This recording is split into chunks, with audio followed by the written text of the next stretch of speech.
So, how about that Final Fantasy 15 event? Yes, uncovered FFXV, which happened this morning for us, 3 a.m. GMT, or BST as it is now, because the clocks went forward an hour, which was Square Enix's big old release day event show thing for Final Fantasy 15, as most of you probably know already. So I watched it today, at lunchtime at work, actually, because I wasn't staying up until 3 in the morning to watch it. And I made notes, quite a few notes actually, and thought, you know what, best way to talk about it is probably in a video, because I tend to find sort of free-forming it like this tends to sort of work a little better, I think. Just tends to be that way. So, yeah, like I say, I'm just going to run through some points, see how it goes, and we'll go from there. You have to excuse me for sounding a little bit ill. That's because I am ill. So to start with, they showed us a new bit of footage. I think it was a new trailer, and it involves some gameplay bits and pieces and whatnot. And obviously, from a graphical standpoint, the game is beautiful. Still, absolutely gorgeous. I mean, all the CG bits are really nice as well, but the actual in-game stuff, superb. Really looking forward to playing that on a big TV, because the environments, man, beautiful. And as well as that, as they showed off the Yoshitaka Amano, the artist, he did like a really cool kind of banner style artwork for the game, which is I think it's featured on a box somewhere. And they did like a 3D rendition of it, so they animated it and shit like that. And it looks really cool, actually. So props to them for that. The next thing they showed off, or sort of mentioned, I guess, is the theme song, or the vocal theme for the game, which is a cover of an old song called Stand By Me, done by Florence and the Machine, which is, I believe it's a British band, I think. I'm sure it is anyway. Florence Welsh sounds very British to me. And they're doing a really nice cover of it. They showed off little bits and pieces, and really enjoying that, actually. It grew on me quite quickly. So props to them for choosing that. I think Florence's voice works really well with the music. And apparently she actually got on board with the whole thing after listening to one of the game music specials on Classic FM. And she's really excited to be a part of the game and to cover this song for the game. So really nice to know that she's part of it and she's really kind of excited to be in it. So I'm very happy about that. And like I said, the song's pretty good as well. Excited to hear the full version of it. And then, so the way that the Uncovered worked, for those of you who didn't see it, they had 15 things that they uncovered. 15 for the game, presumably. And they all kind of had various points. So this will feel a little kind of... There'll be a little bit of juxtaposition as I just rattle through these points, but they are all in order. They were revealed in the event anyway, because that's how I made the notes. So the second or the third thing, I can't remember the order, the number unfortunately, but the next thing they revealed was some more gameplay footage of little bits and pieces. And this one showed off something I'd actually hope is in the game as like a full thing, and it's not just an area situational thing. Is it looked like that you can call your chocobo whenever and wherever you are. You've just got a whistle and you just kind of call your chocobo from off screen. Which is handy. And it looked really nice. It looked really fluid to kind of just make them show up, get on, and start riding away. And it looks like you can sort of race them as well. They've got like they can kind of hunker down and go faster. To the point where if you turn a corner too hard, they'll like drift. They'll drift around the corner and kind of flatten themselves on the ground. It looks fantastic. Which I'm really happy about. The chocobos in 15 look really nice as well. The design of them is really cool. But then they showed off some of the driving bits. So it looks like driving's sort of free roam, but sort of not at the same time on the roads. It looks like you might have to have a little bit of sort of help on roads to make sure you stay in the middle or what have you. But obviously don't know until we played it. But it's quite nice that they have it so that in the car when you're driving, you can have like old Final Fantasy music playing. Like there's a radio in the car. And you can set it to play musics from all the old Final Fantasies, like 1, 2, 10, 13 or whatever, which is a really nice little touch. I do like that idea. But as well, whilst you're driving out, they've got little side missions. So, for example, the one that they showed in the event, which they didn't go for because they just went past it in the video. But somebody was stranded on the side of the road. Looks like their car had broken down or they'd run out of fuel or something. And apparently, you can just kind of go off to the side, help them with their little thing, and you'll get some XP for it, which is it's a really nice little thing, actually. It's sort of like little mini side quests. And I think it kind of really adds to the sort of the rich exploration element of the world that they're going for. So definitely glad that they've thought down to that kind of level of just, okay, so we've given them free roam, but we need them to have something to do in it. So just these little side missions should fill that out quite nicely. And then they showed off some of the battle system again, which I still think is one of the most fluid playing and most fluid looking battle systems I've seen in a long while. Definitely reminds me of Kingdom Hearts a lot, which I'm really happy about because I love the battle system in Kingdom Hearts. So yeah, they just showed off a couple more bits of battle and stuff like sort of extra bits we sort of knew and sort of didn't at the same time. For example, so we knew that using magic affects the environment. So for example, if you use fire, when there's oil around, the oil will go up and burn grass and stuff like that. But also if you use blizzard, so in the demo they used Blizzara, I think, or Blizzaga, it was an area of effect thing. And the enemies had a little frost over them, so they had like a thin layer of frost on them.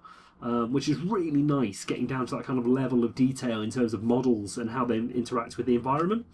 And then you've got the other nice little thing. So you can run from battles as and when you see fit, but enemies also have a similar AI. So if they think that they're not going to be able to win the fight, so for example, if like a large behemoth shows up and you start caning it within 20 seconds, it's going to start running away.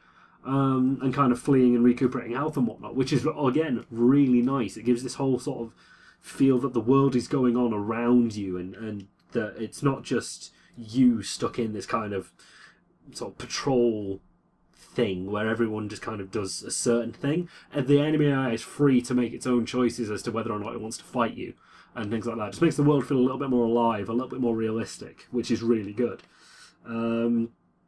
And then from there, they went on to show off some of the environment footage. So they had bits and pieces. Sorry. So they had. I'll probably cut that. So they had bits and pieces of just sort of wide shots of landscapes and sort of some interior footage showing off all the the weather effects and the lighting, the day and night cycles and things like that. So it was just honestly a visual treat. Such a really good visual treat just to watch this whole thing kind of evolve and exist in its own little period. Really, like I said, really showing off the graphics engine and what it can do to its really, honestly, one of its fullest extents, I think. So definitely worth watching for that in terms of seeing how it's evolved since the demo. Then they went on to show off Brotherhood, which is a 5-episode anime series, which I'm quite happy about. It should be quite nice. Which kind of shows off the foursome's kind of evolution from being childhood friends to the adults they are now, going off on this adventure and this journey. So that should be quite interesting to kind of get a little bit of backstory, a little bit of lore in terms of the world and kind of the friendship and the bonds that they've got between each other. That should be pretty nice. So all the episodes of that are going to be free. Apart from the, there's going to be like a sort of an extra special episode on the Ultimate Edition, which I'll get to later on, of the game. So it's not part of the main 5-episode thing, so you won't miss any story or anything like that. But they've just kind of added a little extra bonus episode on for the Ultimate Edition. And obviously the first episode is available to watch now on their YouTube channel. I'll link it in the description. I'll try and link as much stuff as I can from this in the description for you guys. But you can watch it now. I'm going to watch it after I've done with this, I think, and take a look. But alongside that, as part of the kind of the 15 universe, they've also created a full feature-length CG movie, so similar to Advent Children, called Kingsglaive, which is showing off what happens in the time that Noctis is on his sort of adventure back in the City of the Crown. So it's King Regis, so his dad, and things like that, showing off what goes on there. Because the journey that Noctis makes, they show this, sort of explain this in the event anyway, so he's off. So Noctis is going on this adventure to meet his betrothed, which is Luna. So he's going off on here to go and meet his future partner. But in Kingsglaive, it's going to show off what happens back in the kingdom whilst that's going on.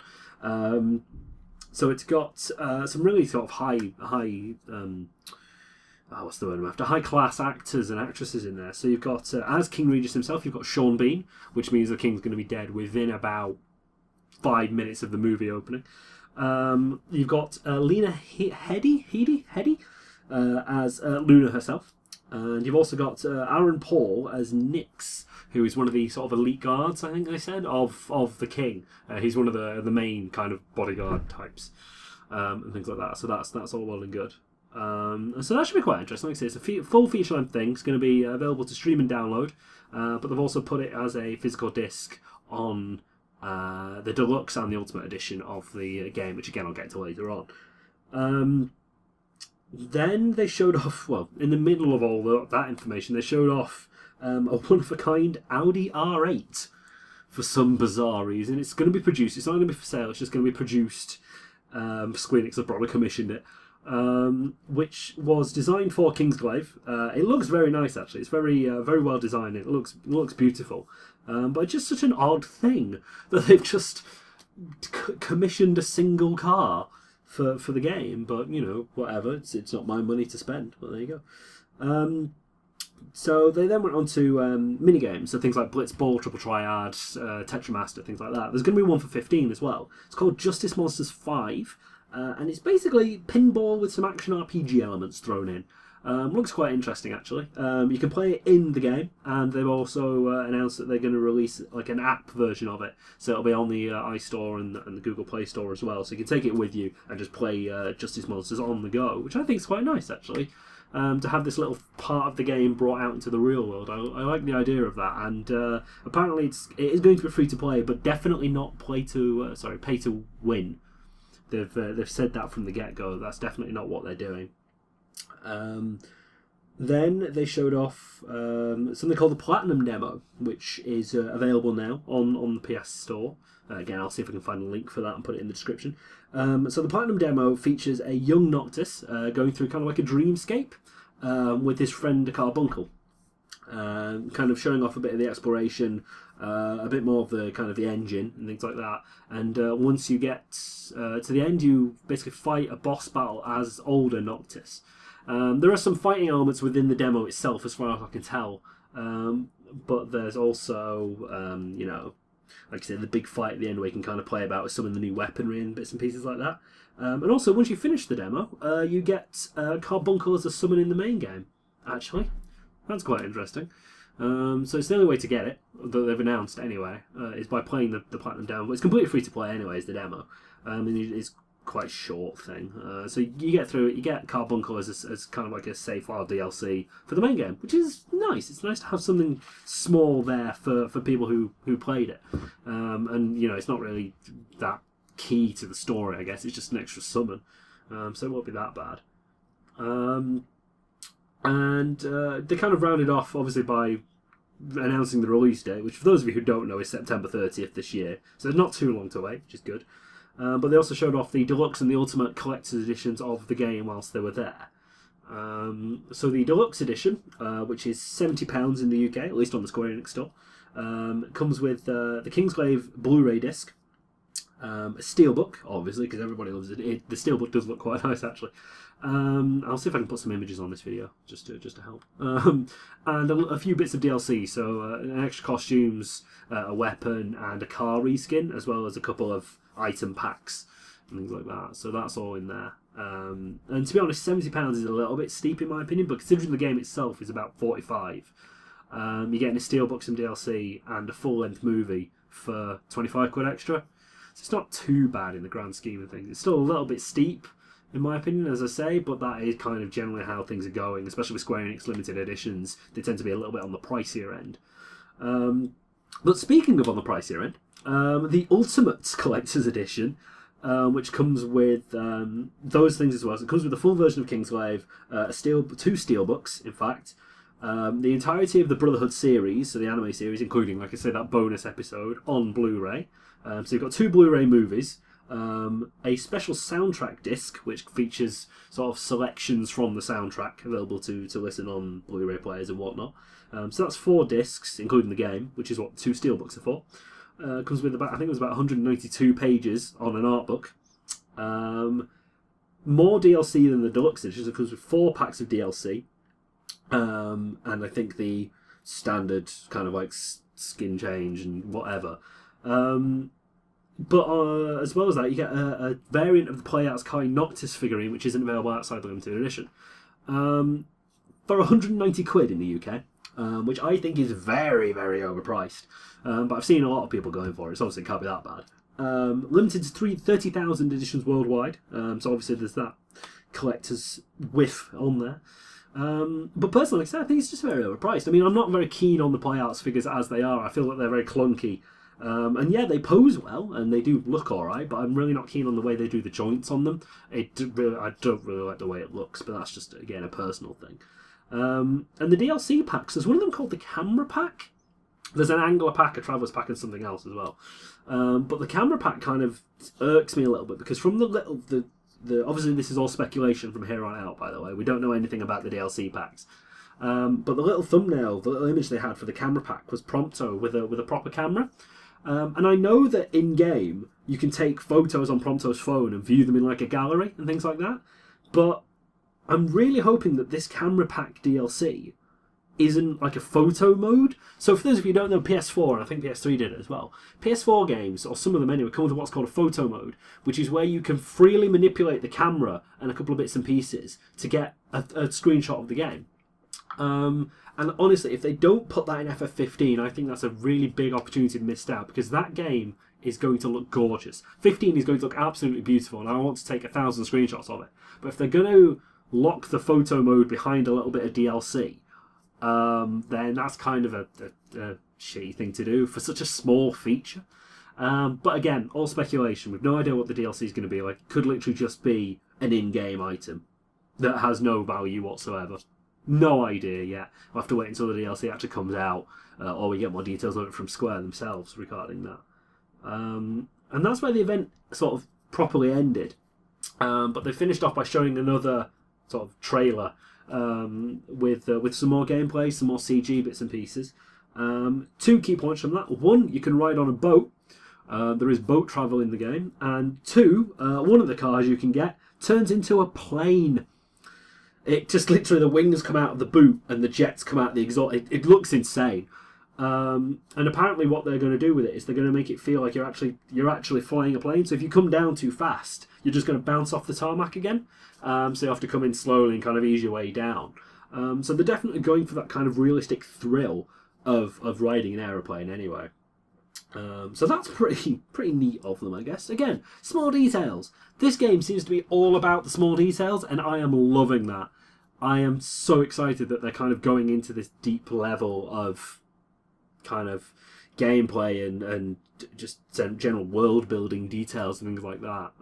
So yeah, I am still really excited for 15. I'm probably going to upgrade my pre-order to that deluxe edition if I can, because I do like the steelbook and I won't mind watching Kingsglaive actually. But that was kind of the bulk of the announcement. Like I say, I think I've covered basically everything that was said. In terms of the event itself, it wasn't bad.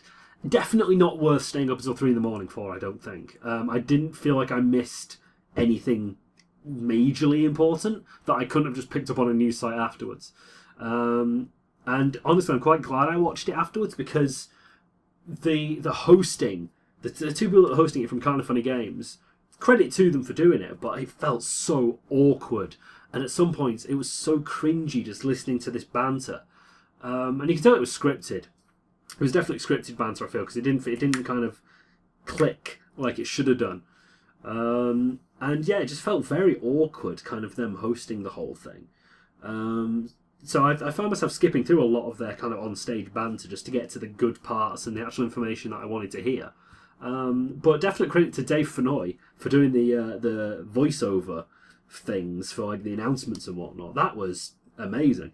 Definitely good choice on that one. But as I say, it was a bit bizarre. They obviously had like they had a lot of sort of famous Square Enix people. So you had the composer, you had the game director, you had the father of Final Fantasy, for God's sake, all these high-end Square Enix employees in the front row of the event. So it was obviously a very high-profile event. I mean, they were hyping it up to death. So I'm glad that they at least came through, and the money and the kind of the effort they spent on that event hasn't gone completely to waste. because, you know, it was fun. It was fun to watch, honestly. And the announcements and the stuff that came out of it was really good. So I am glad they put it on. I just don't, at the same time, I don't feel it was necessary to put it on, if you get what I mean. But power to them for doing it, like I say. Power to them for kind of going out of the way to set up this huge event kind of thing for this game and really get the hype train on the tracks, as it were. But that's me done. Like I said, I just wanted to get this out in a video because I feel like it was going to be a bit more. It was going to be a bit easier for me to get my thoughts out rather than try and type them out, because I did kind of spam Twitter earlier on today. Sorry about that. But yeah, like I say, it was a reasonably good event. We learnt a lot of definitely learnt a lot of information. I've almost filled a page full of notes here, so definitely worth watching, I'd say. Like I say, definitely not worth staying up for. I just learned everything afterwards, which I felt was much easier. So, hey ho, what are you going to do? Thank you very much for watching anyway. I appreciate you sticking around to listen to me rant on about a game that's not going to come out for another 6 months. And I hope you guys are looking forward to 15 as well. Let us know in the comments what your thoughts are, what you're feeling, how you're doing in terms of the game. And hopefully, September 30th is going to come around a little bit faster than I think it will. Thank you very much for listening, everybody, and take care of yourselves. See you later.